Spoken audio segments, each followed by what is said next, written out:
Hi guys, আসসালামু আলাইকুম। কেমন আছেন সবাই? আজকে আমি রান্না করব মসুরের ডাল, পটল ভেজে ভর্তা, আর এইগুলো সব পেঁয়াজ মরিচ সব কেটে রাখছি। আর রান্না করবো আমি পাট শাক, সেটা আমি চুলায় উঠাই দিয়ে আসছি। আর করবো আলুর ভর্তা, সেটাও আমি সিদ্ধ হয়ে উঠাই দিয়ে আসছি। তো চলেন আমরা রান্নাটা শুরু করে দিই। করবো মসুরের ডাল। আমি ডালটাকে সুন্দরভাবে ধুয়ে নিয়ে আসি এবং একটা পাতিলে দিতেছি।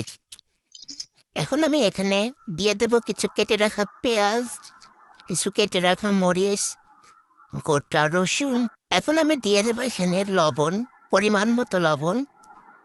দিয়ে দেবো হলুদের গুঁড়া, মরিচের গুঁড়া, ধনিয়া গুঁড়া, এবং দিয়ে দেবো কিছু আস্ত জিরা। এখন আমি এটাকে হাত দিয়ে ভালো করে মেখে নেব। মেখে নিয়ে ফিরে আসছি। এটাকে আমি সুন্দরভাবে মেখে নিয়ে চুলায় উঠিয়ে দিয়েছি। এদিকে আমার ডালটা অনেক সুন্দরভাবে সিদ্ধ হয়ে গেছে। আমি ডালটাকে বেশি ভারী করবো না, পাতলা করবো। আমার ডালটা রান্না হয়ে গেছে, এখন আমি এটাকে তেলে দিব। এদিকে আমি ডালের মধ্যে পেঁয়াজটা দেওয়ার জন্য অনেক সুন্দরভাবে ভেজে নিয়ে আসছি। এখন আমি এটা ডালের মধ্যে দিয়ে দিব।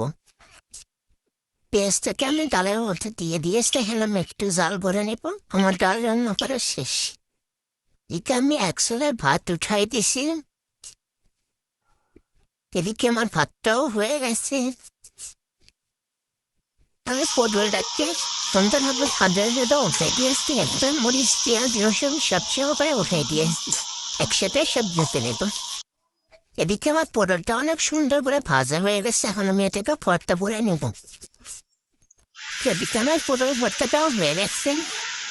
খুব সুন্দর দেখতে লাগছে ভর্তাটা, খেতে অনেক মজা হবে।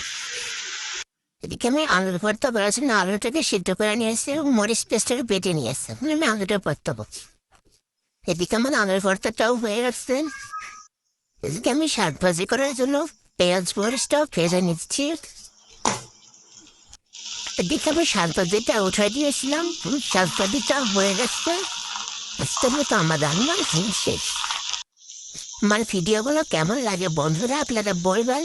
ভালো লাগলে লাইক কমেন্ট শেয়ার করবেন।